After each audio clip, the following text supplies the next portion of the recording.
Hello. Batman. Hey, welcome back to the MK podcast. This is your hosts. I am Vengeance. You are. That's funny. That's really funny. uh, Khalifa the Batman. This Oh is my one god. that we were Okay. excited for. This is gonna be the most unprofessional spoiler cast yet because I remember jack shit about this movie. I saw it 2 days ago. 1 day ago, 2 days ago. Enjoyed it, but literally nothing from it really stuck with me. I don't like that's not necessarily a good thing or a bad thing. Maybe it's just the state of mind I was in while watching the movie. I literally cannot remember a lot of it. So, but I remember the things I want to talk about. I remember like the main beats. So we're good. But don't expect for those of you who have listened to our previous spoiler casts, don't expect like for me to go as in depth. I guess as I did Me previously. neither. Me neither. Even though I watched the movie 2 times as of now, I do remember it maybe a little bit more than you do. I don't know how much you remember it. But yeah, there's just a lot there that's like not worth going in depth over. It's also 3 fucking hours long, so it's a lot of really information. Long. Yeah. I want to start off with asking you, Khalifa, or should I start? Go ahead. So hold on. Okay, so let's start. Okay. So so we both came out of the movie. I think we felt the same exact way about it, right? Yeah. Which was like we so the movie wrapped and we were like, okay, that was good. And we looked at each other and we were like, okay, work. You know, moving on. It was like, okay, that was good. Moving on. You know what I mean? Like I haven't thought about this movie since I've seen it. If that makes any sense. Yeah. No, you know that what I makes a lot mean? of sense. Yeah. So, what did you want to ask me? Sorry for cutting you off.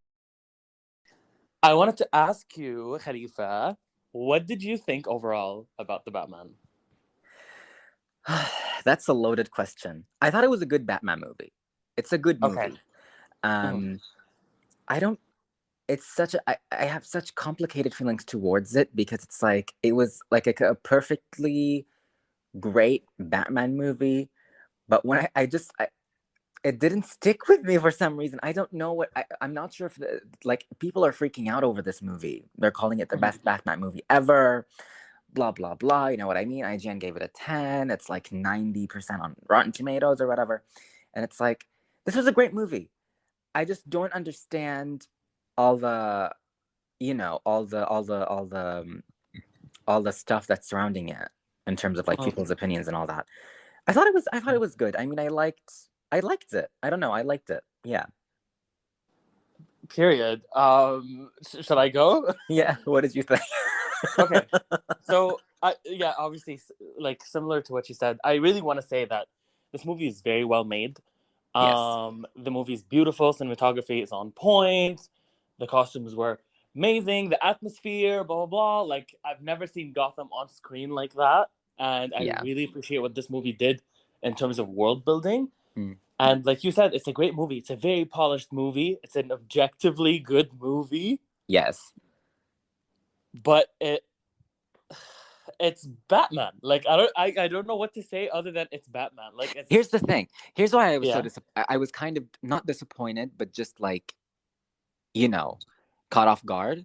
Because this was sold as like this grounded detective thriller, blah blah blah. This has more in line with like Seven and Zodiac and whatever, which are like David Fincher movies and like And then we saw it, and it's a Batman movie. It's a Batman movie. It's a Batman movie. It's a Batman movie. Like that, there's nothing inherently bad about that. It's just the way it was advertised and sold to me. If you go back and like watch the first trailer. They're playing Nirvana and it's all moody and stuff. And the movie is moody and they literally played the same Nirvana song in the movie. But it's a lot more Batman. It's a lot more comic booky than I expected it was going to be. It's very the Arkham games to me. Yes, exactly. Exactly. I was like, this is it literally felt like an adaptation of the Arkham games. It's the same tone, same level of like kind of comic booky, kind of grounded in reality. It's Gotham kind of felt very similar.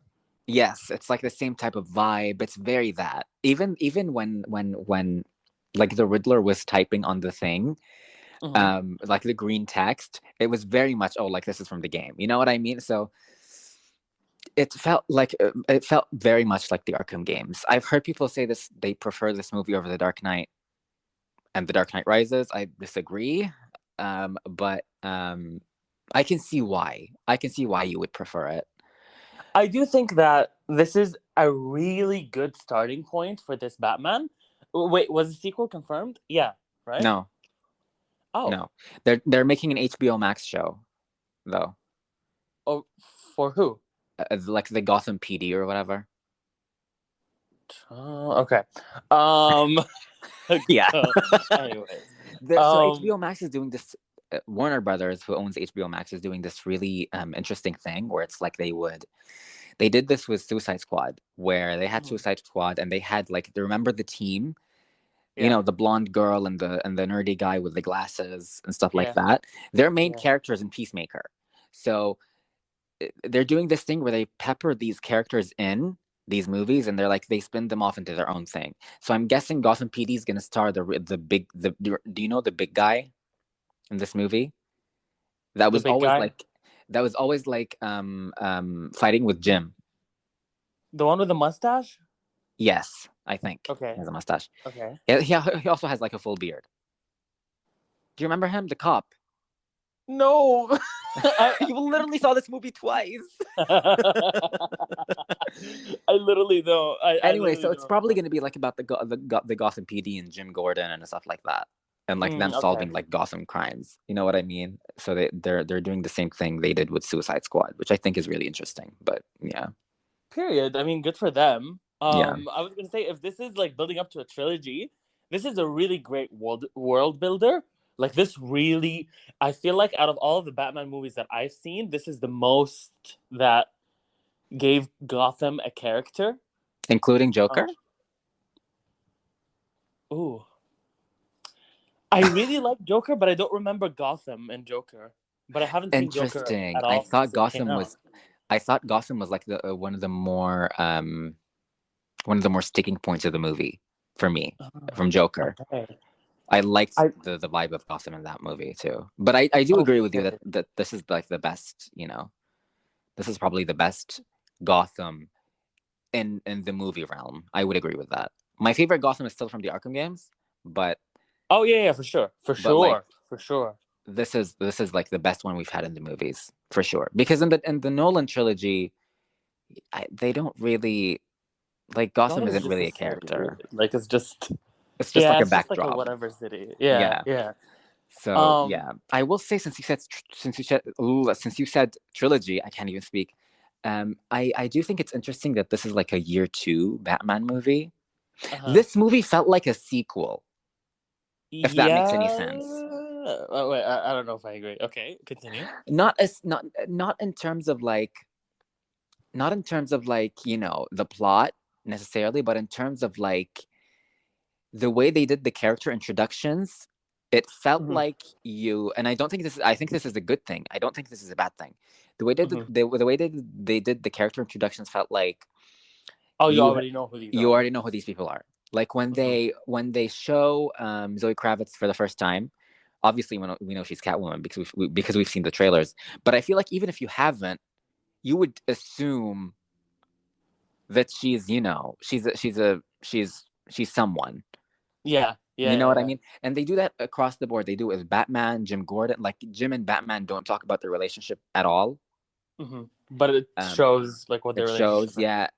Alfred and Batman don't like, you know what I mean? Like these characters are already built, and it feels like we're seeing them in the middle of the story without really any introductions, which I thought is really good. It's really good because we've seen the introductions 100 times.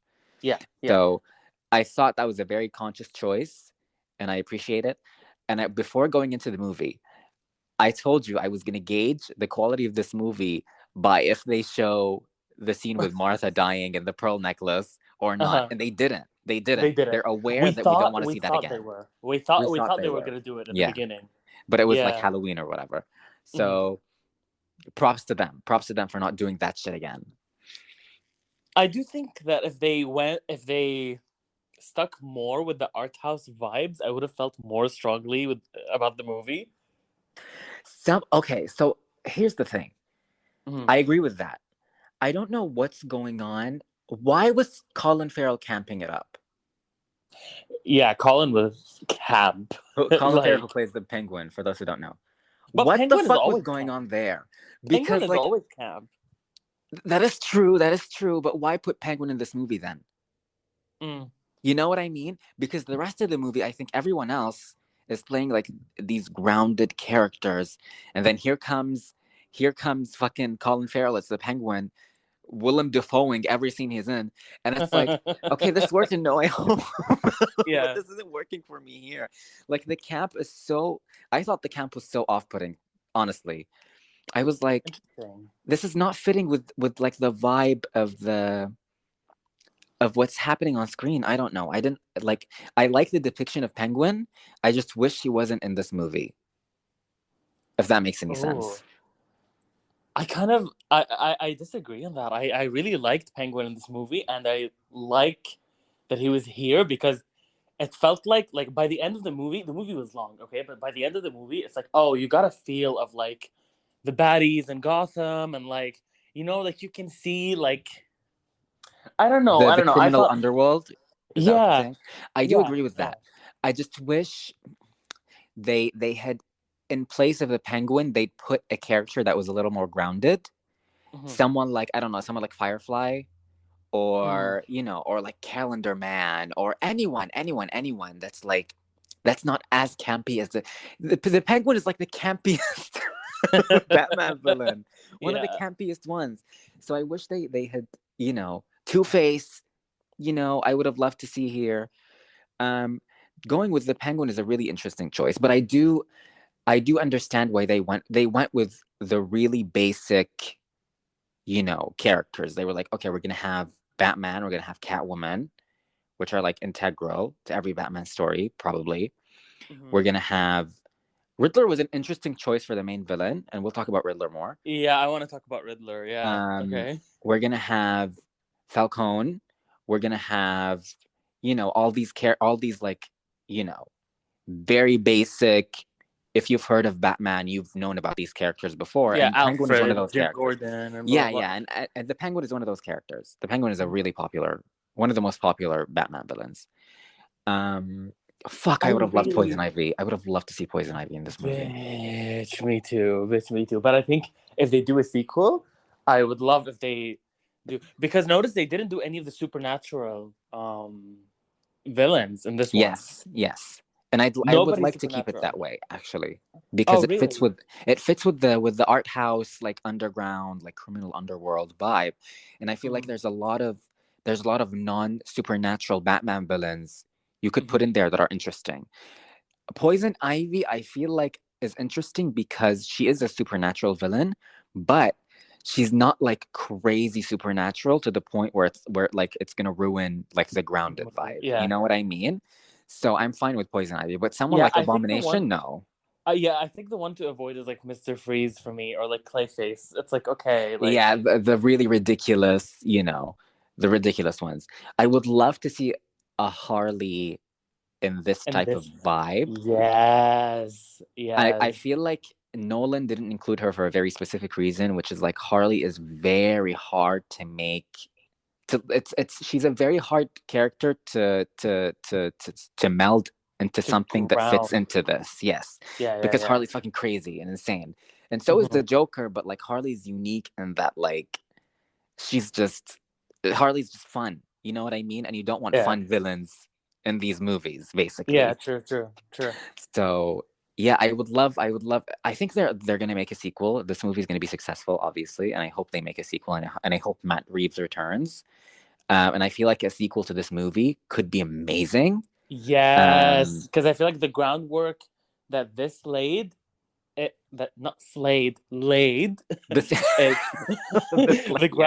groundwork that was laid by this movie is much better than the groundwork laid by Batman Begins. Oh my god, I rewatched Batman Begins. like a few months ago. It's such a fucking awful movie. I'm so sorry. Yeah. Batman Begins is so bad. I was gonna watch the Nolan. I was gonna watch rewatch the Nolan trilogy. I watched Batman Begins and I was like, I don't want to watch anymore. Like it was. I gave it like 2.5 stars. It was bad. Like it was So, bad. I hated so, it. I and hated it. they managed to like follow that up with the Dark Knight. You know, if, I feel like the follow up to this would be like groundbreaking. Yeah, it could be. Could be. Yeah. Mm. Do you want to talk about the Riddler? I want to talk about the Riddler. I want to say two things, and this goes with the whole movie a little bit. I like that they went with something new for the Riddler. Mm-hmm. Like you never see him like that. Like the Riddler is not this kind of villain. The Riddler's a joke villain in most Batman stuff. Like he's literally Yeah, a pretty joke. much. Yeah. And he's camp usually. Like, you know, he's wearing like the suits with the question Yeah. marks and blah blah blah. So they went with like the serial killer route, which okay, cool. I like that. I do think he's like if they don't say that this is the Riddler, it's kind of unrecognizable that this is the Riddler, other than the riddles that he leaves after each like victim. Yes. I don't know. It was initially. So when the first trailer dropped, and my first watch of it, so they show the first riddle in the first trailer, which is like which was the one that was right, like it's like in the first the one crime with the scene of the owl. movie, the one with the owl. Yeah. Yeah. Not the one with the owl. Oh, which one? The one that ends with "Let's play a game, just me and you." The very Oh, okay. first one, in the Okay. very first crime scene. And I initially, after watching the first trailer, I initially thought they were doing Joker, because Joker loves doing this type of shit too. You know what I mean? Yeah. So yeah, I wouldn't have, like, if he hadn't said the Riddler and I didn't know going in that this was going to be the Riddler, and you know, because the costume looks nothing like the old costume, like At at all. all, at all. And he doesn't speak the same way. He's like a lot scarier. The Riddler is a lot like maniacal and everything else. This guy is just like creepy and scary. So I agree that I would not have known if it was the Riddler until they said so. And I didn't know going in that the Riddler was going to be the main villain of this movie. I remember the third person with us didn't know. And when they said the Riddler, she was like, the Riddler. Yeah. You know what I mean? I remember hearing that. So yeah, so that would have been me if I hadn't known. And I'm like really into Batman stuff, but I legitimately would not have. I would have caught on because of the riddles. Yeah. But and the question marks, but like and the question, yeah, but like it's everything. They completely transformed the character into something else, and I like it. I like it. I just think that once the mask was off, this was very much giving Kylo Ren in The Force Awakens, okay? Like when the mask came off, I was like, okay, now the performance has completely changed, and now you're playing the Riddler that like I know. But did you notice That's that the performance is kind of interesting. different? Or did you feel differently about it? I feel differently about it. I don't think at any point in his performance I thought he was playing the regular Riddler. Genuinely. I was like, I noticed the switch up in performance when he took the mask off, and when it was Paul Dano, it was a lot more unhinged than his, not unhinged, just a lot weaker, and a lot like, oh, he was crying and stuff like that. You know what I mean? Yeah. Whereas behind the mask, he was just like really scary. So it was an interesting and intentional choice. But I never thought the Riddler, like I never thought, oh, this is like the Riddler I know from the other movies. But actually, you're right. You're right. He wasn't the Riddler I know. Never mind. It's just that the performance was different. Yeah, he changed the performance. Yeah. There is one thing that I'm of two minds of, which is the incel angle, the QAnon angle of it all. Yeah. Which is like the 4chan. He went on the internet, rallied. Like that's such a boring choice. Like I understand, and I appreciate like the real world parallels, and because like I think I thought it was commentary on QAnon. I'm gonna be honest, like the conspiracy and stuff like that. I was like, oh, you're doing Okay, that's an interesting thing you're doing, especially since this movie was written in 2017 at like the height of like, the height of that, yeah. QAnon and Trump and stuff like that. But at the same time, no, not at the same time. I'm not going to go into negatives. And I also appreciate that, like, I don't think we've seen this in Marvel, but I don't think we've ever seen a DC villain use the internet this way. Yeah, you're right. So I was like, okay, this is the first DC villain that's like using the internet and they're doing like social commentary with and stuff like that and blah blah blah. At least in the movies, I'm sure in the animated shows, someone had done this already. Yeah. But what a boring fucking choice. I don't. Whenever this happens, I roll my eyes. It's like, oh, of course, the supervillain that doesn't have any powers rallied people. So you know what I mean. So it's like, yeah, I wish it ended in a more unique way. But like, whatever. I think it's an interesting character. I think he was a successful villain. But I don't know. Like, I wasn't underwhelmed. I wasn't overwhelmed. I was just whelmed with him. I was like, okay, yeah. Riddler. Same. We love that. Same. We love that for him. You said something. You said you wish it ended in a more unique way.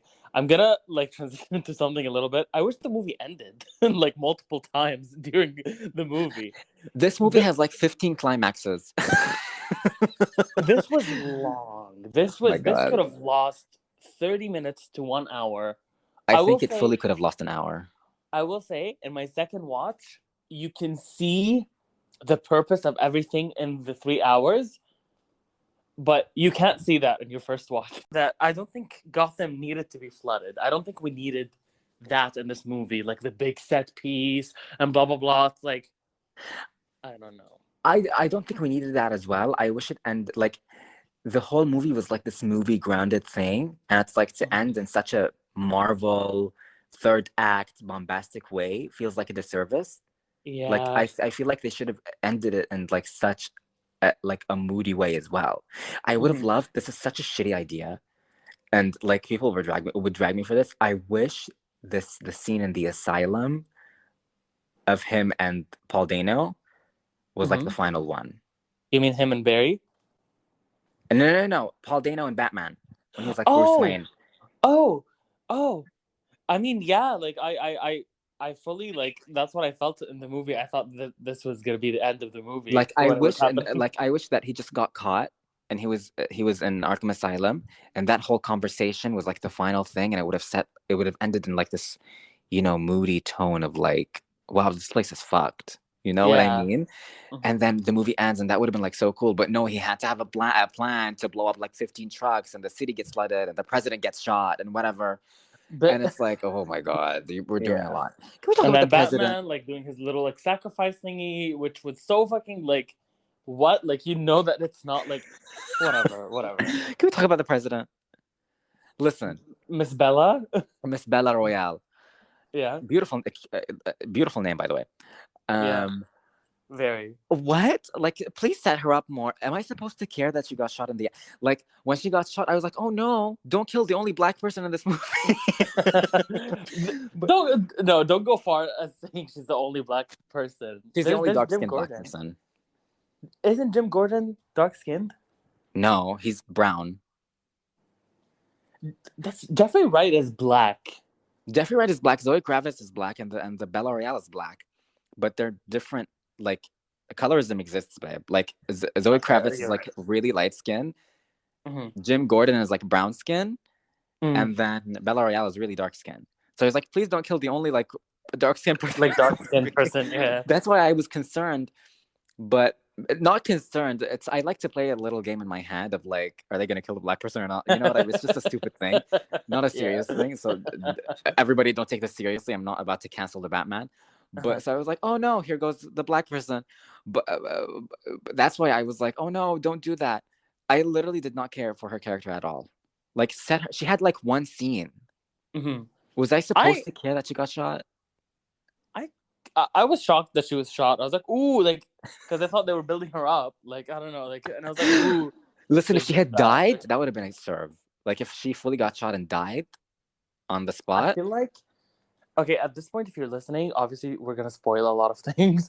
Oh, we'll literally just spoil the entire movie. I feel like if she had died and if Alfred had died, that would have been like a huge If move. Alfred had died, oh, it would have been a serve.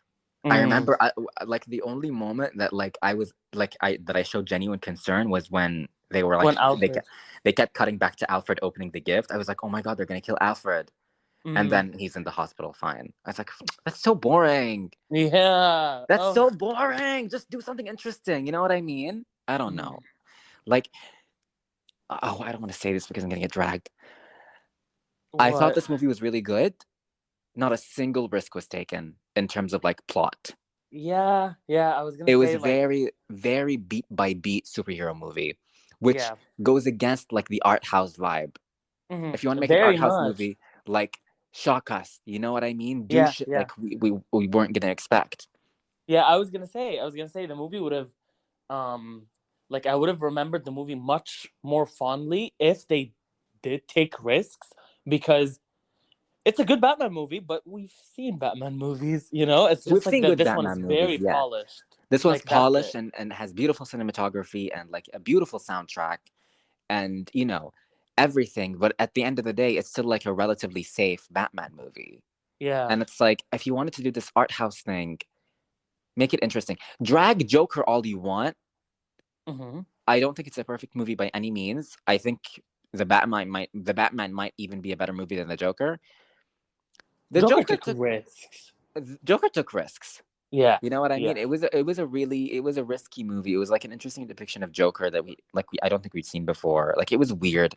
It was very much a character study of the Joker. And it's like a character study of a character study, and it's like, what's happening here, you know? And yeah, and that's why it was so memorable. Even if the movie itself wasn't like super well made, and like the editing was kind of bad, and like some of the dialogue was like, oh, okay, let's calm down. But it took risks, and I wish this movie took risks. Yeah. I wish it did. Me too. Let's talk about Catwoman. Best part of the movie. Best part of the movie. Hands down. I tag yourself. I'm her infinite wig dispenser. I was about to say, I was saving this for the pod. I was saying, Miss Selena Kyle has like a bag full of wigs. And it's like, where is she coming? Literal wig, like a wig vending machine at home. Like she has a wig dispenser at her disposal. She wore like 15 different wigs this movie, and they all looked fabulous. I mean, Zoe Kravitz could literally like wear anything and it would look fabulous on her. But like, you know, best part of the movie. I wish she was in it more. Yeah, I really wish she was in it more. I'm sad to say that they didn't give her a lot to work with at all. Yeah. She was very much secondary character, and I was kind of like, can you please be the main character of this movie? Me too. You know what I mean? She kept stealing the show, and it's like, okay, they didn't really. There's not much there, but Zoe's like doing the absolute most, you know? Yeah, Zoe's she's an electric performer. So like she's a scene stealer. Like she has a certain like gravitas. You know what I mean? Whenever she's in a scene. So like she steals the show. I just wish they had done more with her. Like they use her as like the sexy whatever to lure the guy so she get information. Like, okay, Catwoman does that. That's cool. And then after that, like she's just like... Listen. Oh my god. I'm gonna get hate for this. What? Zero chemistry between her and Batson. Really? Okay. Yeah, I did not buy the chemistry between her and Batson at all. Batson is like Batman Batman Pattinson, yeah. I'm gonna call him Batson. Here's the thing. I think Robert Pattinson and Zoe Kravitz don't have any chemistry, but I do think on screen they do. I didn't buy the relationship at all. It's not that they don't have chemistry. It's just, and I'm not sure if this was if a lot of it was cut or not. It's not that they don't have chemistry. It's that at the end of the movie, they're fucking in love, and it's and they're riding off into the sunset, and it's like, where was what? Like you had like 2 scenes together. What is happening? Like 500 Days of Summer. They're riding their motorbikes. They literally have like 3 scenes together where they're just talking, and it's like, where did this come from? Like, why are you obsessed with each other? I don't understand. Like, what? That's so so that's I didn't buy that at all. In terms of like chemistry, I guess there was chemistry there, and I'm purposefully leaving Battison as the final character to talk about. Yeah. I want to say But Alfred was good. Alfred served. Andy Serkis, period. I mean, put Andy Serkis in everything, please. Yeah. He's also one of those like electric performers that's just like, I love seeing you on screen, whatever you're playing, because his voice is so cool. Was this movie filmed on film? I don't know. Okay, because it looks like it is. Sometimes it does. Sometimes it doesn't. It was weird. Yeah, for the blockbuster scenes, it didn't look like it was on film. But that's what I was gonna mention. Something like the cinematography, like, was really good, but sometimes it was like very amateur, and I'm like, I thought it was confusing because like during the blockbuster scenes, it's very much like, oh, this looks like a Marvel movie. Yeah, very. You know what I mean? But like during the moody investigation scenes, it looks beautiful. So I wish like it was more consistent. I do love the visuals overall in the movie, but yeah. Anyone else you want to talk about before we get to the big kahuna? Dory. Not fucking Dory. Who the fuck is Dory? Is Dory from the comics? Bitch, I think they fully like just had her. So there's somebody there to like call. Her character was literally created for that phone call. Literally, like that's it. It's insane. What do you think about Jim? I really like Jim. I thought Jeffrey Wright was a good Jim. I thought he was really good. I need to give props to the oh my god, this is a pun already. I need to give props to the set design because, ma'am, the Wayne Manor looked phenomenal. The Wayne Manor 8. And it was the first Wayne Manor that I didn't think was like, that looked ridiculous. Yeah, like it looked like a realistic building. You know what I mean? Like like you would see this, because usually in like the Wayne Manors and the other movies and in the games are like this giant, like fucking block, like basically this, a castle. Like it's basically a castle, and it's like, let's calm down.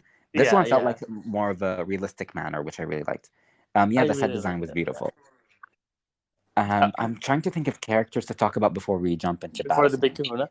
You want to talk about that cameo, or do you want to save it for later? Let's talk about Joker. Sure, why not? Okay. By the way, it is like I'm sure like it was very obvious, but Matt Reeves did confirm that it was Joker. Oh yeah, it was very obvious. Yeah. Barry Keegan. I don't know how to say his name. Barry Keegan. Not Keown. No, what the fuck? Okay. How did you read that word and like read Keown? I want to know. I saw a video of someone talking to him, and someone was like Barry Keown. It's Barry Keegan. I said, like, now you're making me second guess myself. I think it's Barry Keegan. Okay, well, however you pronounce his name. Yeah, he was an unnamed prisoner in Arkham. What an inspired choice for Joker. We were talking about this yesterday. That's what an inspired choice. That's an interesting choice. Like, he was the last actor I would have thought of for Joker. And maybe that's why they went with him. Maybe, yeah. I need to see more. Sorry, yeah, go on. I was about to say I need to see more. I'm not gonna like, you know, I don't have any specific, like, I don't like him or dislike him as the Joker. I need to see more. Yeah, me too.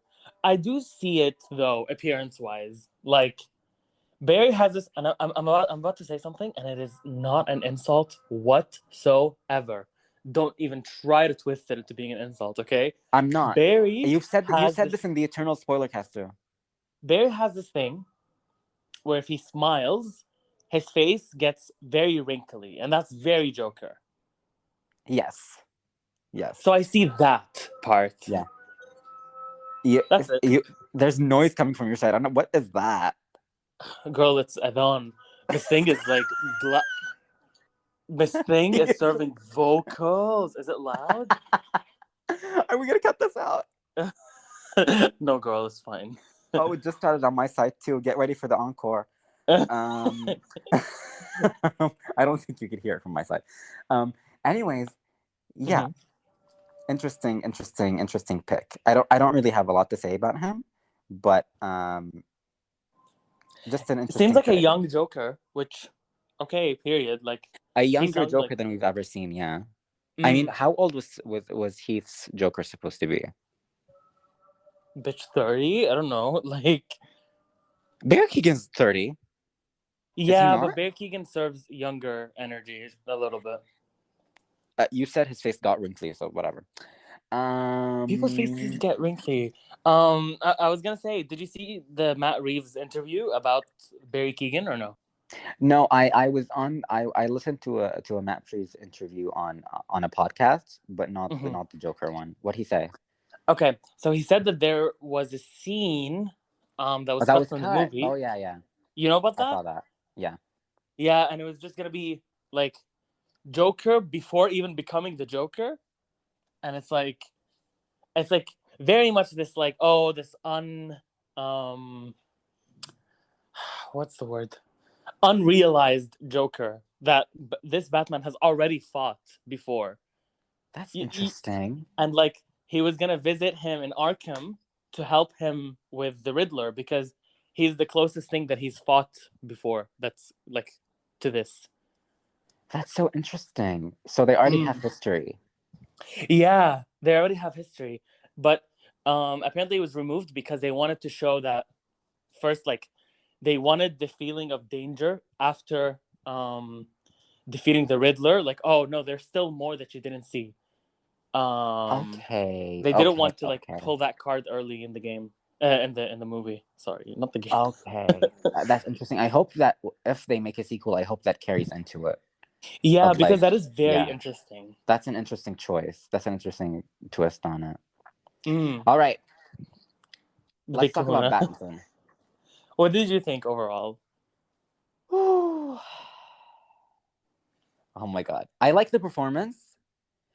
And I think it's an interesting take on Batman because he never plays Bruce Wayne.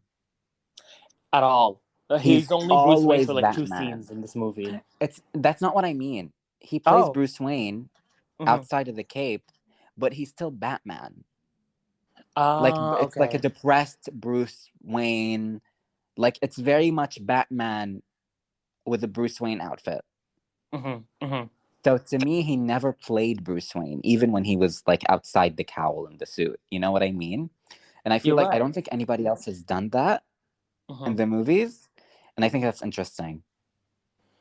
I think so too. I overall liked his performance. I thought it was fine. Nothing groundbreaking. Like not like easily the best Batman or whatever the fuck. No. Like Not even close. I don't see that, but I see that happening for him. Like he has a little bit to do in the role. Yeah. It's the same situation with Spider-Man where I don't really have like a favorite one per se. Every single one of them is like good at something. You know what I mean? Like, what's his face? Who played him in the Nolan movies? Oh my god, I can't remember the name. Christian Bale. Christian Bale was a really good Bruce Wayne. Really charismatic Bruce Wayne. Batman, he had that stupid voice. That voice thing? No. And it's like, no, but he was like a really good Bruce Wayne. I do like what Pattinson does with the Bat voice, though. Have you noticed that he changes his voice just a little bit? A little bit, but I love that it doesn't take you out like Christian Bale's. So I think what's his face? Robert Pattinson? Robert. Oh my god, I forgot his first name. He's a really good Batman. I don't think he's a good Bruce Wayne. And I don't know if Robert Pattinson can play Bruce Wayne. You know what I mean? Like I don't see Robert Pattinson as this like super charismatic person that Bruce Wayne is. You know what I mean? Yeah. And I've never seen Robert in that type of role before. I don't think he's ever done a role like that. And his face just doesn't work with it. You know what I mean? Robert has like a very emo, moody face. Maybe it's the Twilight effect. Can we like? I want something for the sequel. Can we get rid of the bangs, please? Like, they never bothered me, but now that you said it, Miss Robert Pattinson straightens the fuck out of his bangs before going to the funeral, and it's like, okay, like, oh well, yeah, they were all over his forehead. Like, what are you doing? What is this hairstyle? Like, Yeah, yeah. and Robert has like gorgeous hair in real life. And like in So real it's life, like, yeah. why not just So use that? so You it know was a what I mean? choice. Um, Yeah, it was it like an could be. intentional choice. It could be because like, oh, he's like emo now. It's like his like in his early years, and it's like they do kind of show that with him like being Maybe. like, I have vengeance What at the end is of the the movie until point the end. of the black paint on the eyes? I liked that. I like it. I don't Mhm, understand the function of it. Like, it's supposed because so in Watchmen, mhm, not spoilers for Watchmen. This is something in like the first episode. The HBO show, not Watchmen, the comic book, the sequel show. It mhm. stars Regina King, Yeah. and she does the same thing with her eyes. She paints her eyes black. Regina King is a black woman, but she's like brown skinned. She Mhm, fully paints her eyes black before putting on the mask. mhm. And it like there's a reason for that. I don't want to spoil it, but there's a reason for that. Oh, okay. The reason here is mostly appearance because like the mask has eye holes and like it's just to not show any part of skin in the eye holes, like just the eyeballs. Okay. Well, Because in in Watchmen, my second viewing, oh sorry, yeah, yeah. I was gonna say in Watchmen, it's also that, but there's also like another thematic reason that's like really Okay. lovely and stuff like that. I don't think So there's anything thematic with this one. I think yeah, me because even either. Me either. in my second viewing, I realized how big the eye holes were in the mask, and you don't realize it because of the black paint that he has on. That's interesting. Speaking of the mask, does do any of the other Batman masks show that much of the chin area? I don't think so. Because like his bottom half of his face was fully out. Fully visible, yeah, yeah. Yeah. And I feel Maybe, like maybe, Batman. maybe Bats like a little bit. Oh, let's not talk about Batfleck. Terrible, terrible, terrible Bruce Wayne, terrible Batman. That's I the thought he was bottom of the good in barrel, Batman. honey. I thought it was good as in Batman v Superman, but that's it. I mean, is there anything good about that? And let's not get into it. Mm-hmm. Um, yeah, like you could always see Batman's chin. I don't know, like something about this. Maybe it's because he has like a chiseled face, Robert. Mm-hmm. Why it looks so revealing. And It does Robert look is like the revealing. It's palest like Batman out of it's. all of them. Mm-hmm, mm-hmm. So it contrasts with the suit a lot. Yeah, and a Because lot of the Robert is like really times, pale. yeah, yeah, and a lot of the times I'm like, oh, this is the most unrealistic one where it's like, oh, they can't figure out who Batman is because you can see like, And like like how do people close to him not like how did Selena Kyle not realize it? yeah, how did Gordon not realize it? Yeah, exactly. How did Gordon not like he has a very unique face shape. And it's Mm-hmm. like you would be able to tell. Come on, you guys. Yeah, yeah, Um it's giving Jules not realizing that Rue's on drugs. yeah. Very that. Um but yeah, I thought he did anything the best he could do. yeah, I thought he worked well with the material he was given. Mm-hmm. Again, I not groundbreaking. I was hoping for a little bit more from him. Mm-hmm. But yeah, but I don't think that's on Robert necessarily. I think it's just the way the character was written. Mm-hmm. It's like I Yeah, wish he showed a little very bit of much like emotion. it was very much a young Batman, a young Bruce Wayne because he tells Alfred, "You're not my father" and stuff like that. It's like okay, You're not my daddy. it's like okay, like Let's calm down. Let's calm yeah, down. like we're doing a lot here. Yeah. Um, Um, Kevin Conroy is still the best Batman. oh Period. for sure, oh for sure, for sure. I thought Troy Baker Um. did a good job too. Oh, Troy Baker voiced the Joker. Man. You're right. You're right. Okay. Period. Um, Um. any other like is this still a general thoughts thing or are we I gonna don't go think we're beat gonna by go beat? like plot beat by beat because like it's a very basic Batman plot. He wants Mm-hmm. to save people because his parents were killed, and then later on, oh my God, his parents were bad people dealing with Falcone, who happens to be Selena Kyle's father. God, Uh, Let's go defeat him. Meanwhile, the Riddler is leaving hints and clues for Batman to follow him. It's a cat and mouse game. It's very interesting. They get to him, they catch him, he has a plan. He blows the city up, the city floods, the president gets shot. The final set piece is at this like presidential thing. She gets shot. He Batman defeats pulls him. out at people like holding a torch, which is a very like Holding a torch. artistic choice. They were like, we need the shot. Like, let's write the plot around it because the shot looks cool. We just need to write around it. And it was worth it. He gets caught. Paul Dano is crying in prison. The Riddler, he's talking to the Joker, and then the movie ends. That's the plot of the movie. Summarized the entire movie beat by beat. Literally, and the side plot is like the Penguin and like the club below the club, and like the criminal underworld. Like that's literally it. That's the plot of the movie. It's a very basic Batman plot. Like there's nothing to discuss. Yeah, not really. Yeah. Yeah. So it's like, okay, sure. I want to say some interesting things. I think both of us didn't know that Martha's maiden name was Arkham, and it's like, whoa, okay. Has that been a thing in the comics? I have no idea. Let me look it up right now. We were both gagged in the theater. We were gagged. We were like, Martha Arkham, what? No, that wasn't a thing. Her last okay. name was Kane. Okay, so it's a new thing for this movie. That's an interesting choice. That's a really interesting choice. What? Why? Why Martha Arkham? I don't know. When they said, I really hope the next movie set in Arkham Asylum, like the entire thing. Yes. That'd be so cool. Have you read the comic? I forgot its name, but like it was like hold on, let me look it up because it was incredible. Batman Arkham Asylum comic. It had incredible art. A Serious House on Serious Earth. Oh, I've never heard of that. No. It's like this. It's basically a horror novel. It's like fully a horror comic. Like the art is like horror. It's a comic that's set entirely in Arkham Asylum, and it's literally like probably the best Batman thing I've ever read. Oh, period. Genuinely. Period. I'm gonna give it a shot. Like read it. It's called Batman Arkham. It's called Arkham Asylum: A Serious House on a Serious Earth. It's incredible. So I hope, and it's like very artsy and art housey and stuff like that. So like they could potentially set an entire movie in Arkham Asylum. I think that could be incredible. Like if you want to make a horror movie, that's how you do it. You know what I mean? I feel like that could genuinely be incredible.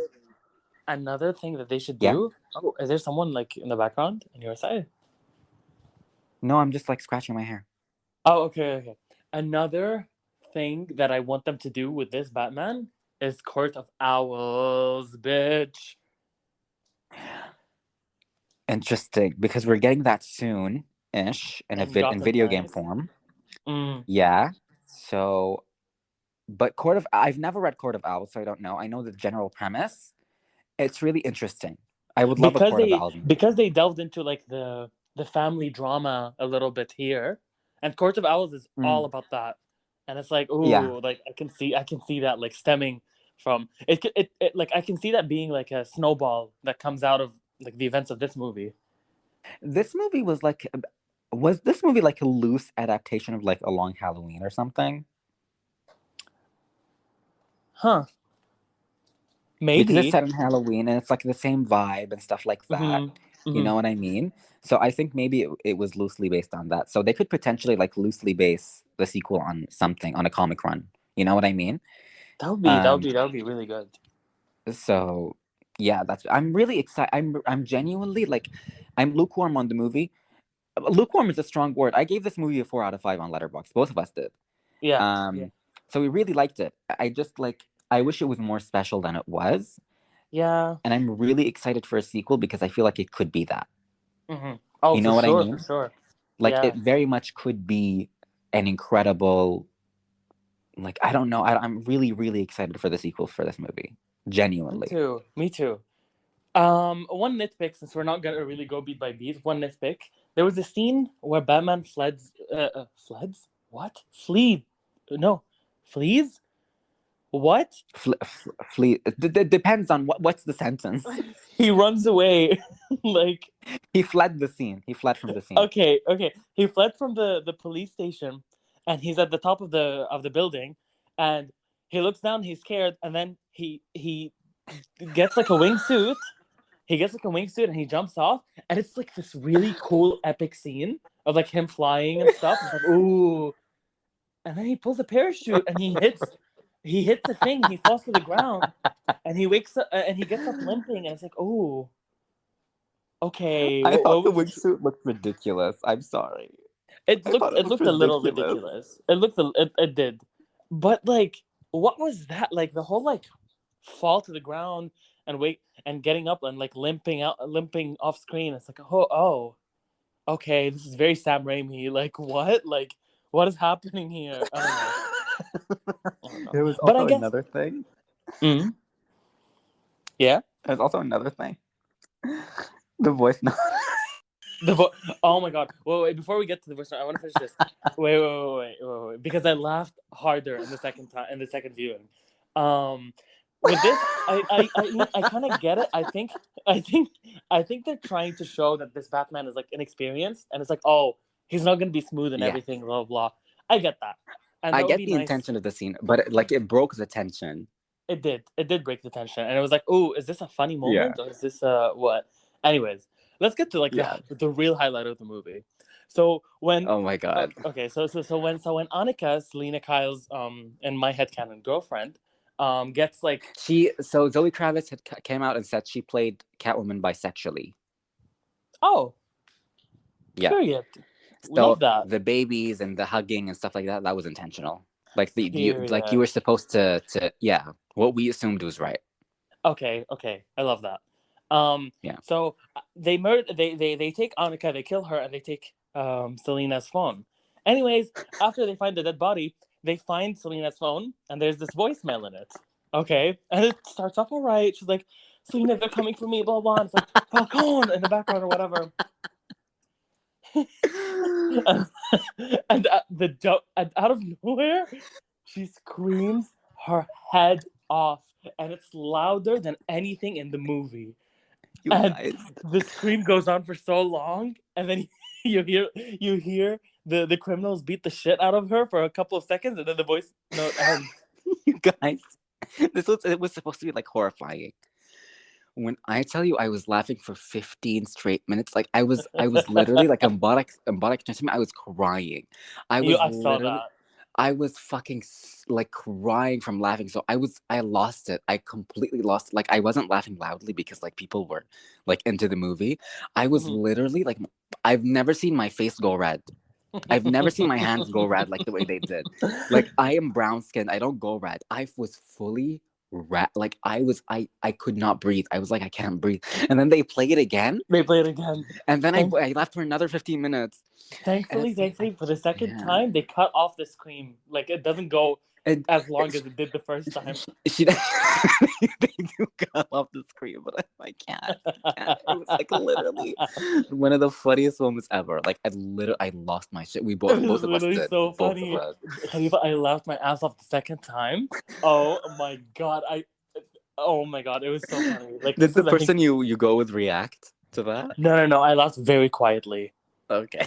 I was very much like, okay, like let me suffer on this on my own. Because both of us started laughing, you stopped, and so we stopped for like 5 seconds, and then I was like laughing slow, like laughing under my breath, and you were like, Khalifa, stop, I can't, and that like sent me over the edge, and I like that booted me up back again to start laughing. I can't, it caught me so off guard. Like I didn't start laughing immediately. Like there was a shock. I was like, what? But it was the funniest thing. It was so funny. Overall, really enjoyed the movie experience. I enjoyed my experience with the movie the second time a little more. I was about to ask that. Because the screen was bigger, the sounds were louder, and it was actually in IMAX format and not like this. Like we saw it in IMAX, but I don't think the movie was in IMAX. There wasn't a single scene that was in IMAX. Aspect ratio, which was crazy. Mm-hmm. But we saw it in an IMAX theater. Yeah, but it was letterboxed. And when we booked the movie, it was like an IMAX thing. Yeah. But I think they played the wrong projection or something, because like there was not a single scene where it was the full screen. I think maybe when he jumped off the building. That was an IMAX, yeah. I think that was an IMAX in our showing too, but like maybe nothing else. But yeah, pretty much like the screen I went to the second time was better. The theater was packed, which like hypes you up, but not a lot of annoying people. Like no like cheering, no clapping. Did people clap when the Batmobile showed up? No. Good. No clapping at all. Oh, that's great. That's great. That's great. There was just one thing in the beginning of the movie. There were kids in the back of the stage that were like shining the flash, okay, on the thing. They were like taking pictures, okay, and with flash.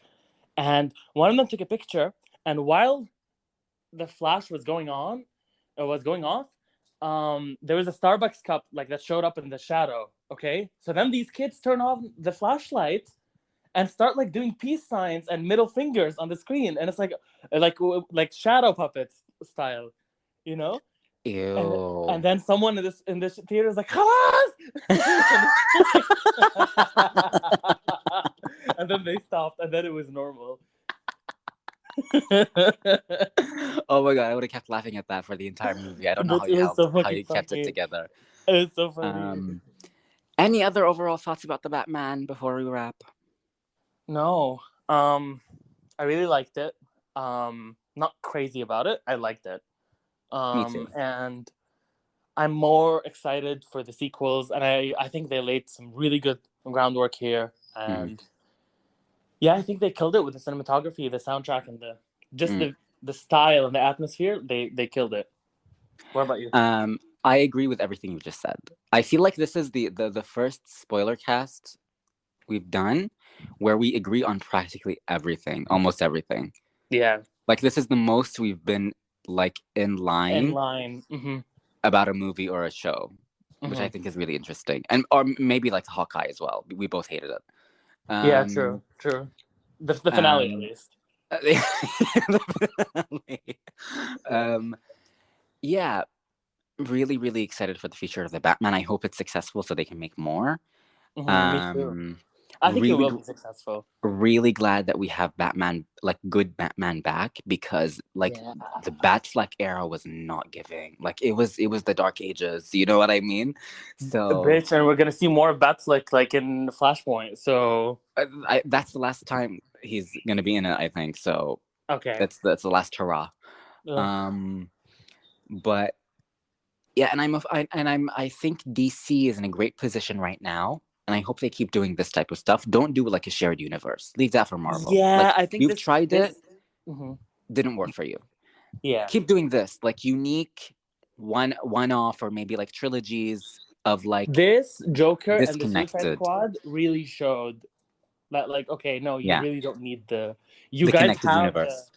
They have the IPs to hold a movie together. I want to say before we leave, I really appreciated that there was no shared universe. Like I really miss going into a movie and it's like, okay, it's purely the title character. Yeah, and there's no baggage. There's no baggage. Yeah, there's no baggage. Also, I really appreciate that the movie didn't really like it had a very clear ending. Like it wasn't really setting up a sequel.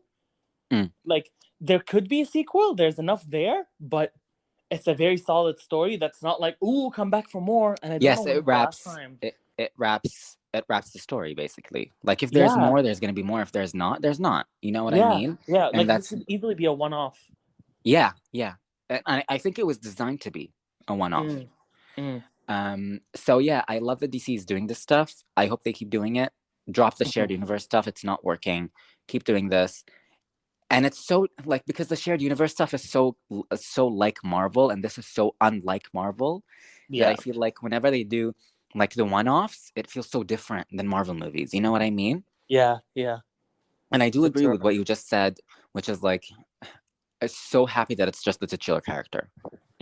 Because the next superhero movie we're gonna see is the polar opposite of that, like the polar fucking opposite of like titular character. You know what I mean? It's gonna be like full of cameos and shit like that. And I Mm-hmm. feel like there's a place for this and there's a place for that. I don't want to turn this into a Marvel conversation. I am afraid that Marvel cannot do this anymore. Me too. They cannot do the Batman anymore. I sent you a tweet that was like, ooh, like really love Marvel, but you don't see things with this much passion from them anymore. Exactly. Yeah. So this is an area where DC can take over Marvel. You know what I mean? Yeah. And they've been successful at it. They've been successful in this area. I just hope they focus on it more. And it's like, I love that, like the Suicide Squad has its own universe, and then the Batman's going to have its own universe, and then the Joker is going to have its own universe. It's not like they do one-offs and they drop them. It's like, oh, this is a little universe on its own, and this is on its own, and this is on its own. You know what I mean? And I feel like that's cool. Yeah. Like Peacemaker was such like a cool continuation of like the Suicide Squad. You know what I mean?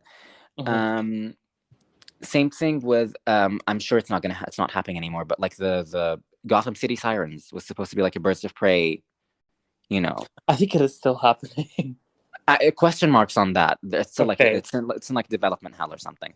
You know, it's like the Birds of Prey universe, which is kind of loosely connected to the Suicide Squad, but we don't talk about it. Whatever, we don't care. You know what I mean? Yeah. So it's like keep doing that stuff. Yeah. Period. Really, really enjoyed the movie.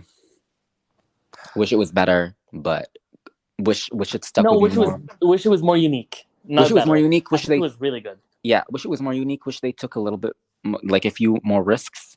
But it was a really good, solid movie.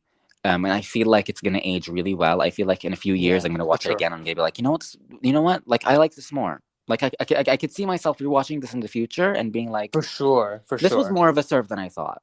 You know what I mean? I need to watch it in a dark room alone to fully like grasp how I feel about it. But I really, really liked it overall. Period. I disagree that it's better than the Dark Knight and the Dark Knight Rises. I disagree. I don't agree with that either. But I do think it laid groundwork for sequels that are better than those movies. That could be better than totally. Yeah. And Period. I think this is our shortest spoiler cast ever. Yeah, I think so too. But you know what? It was very straight to the point and fresh, so I kind of like this. Yeah, me too. Let's do this more.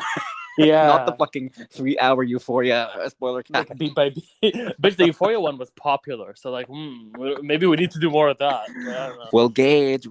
We're gonna put on our data analyst hats and we'll gauge. We'll see. Yeah. And with that, this has been MK with Mbarak and Khalifa.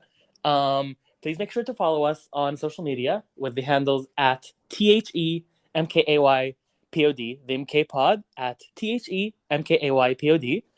Please leave a review for us. Please leave a written review. I would love to see a written review in podcast platforms. Someone's gonna give us like a half star. You both sound annoying as fuck. Khalifa sounds like a bitch and Mbarak sounds dumb. For more context, listen to our podcast episode tomorrow. Yeah, the one where we spiral over Khalifa's things. Anyways, with that, I hope you have a great rest of your week, Khalifa. I hope you do too. For you too, listeners. Yeah, bye-bye. Love you. Love you too. Bye.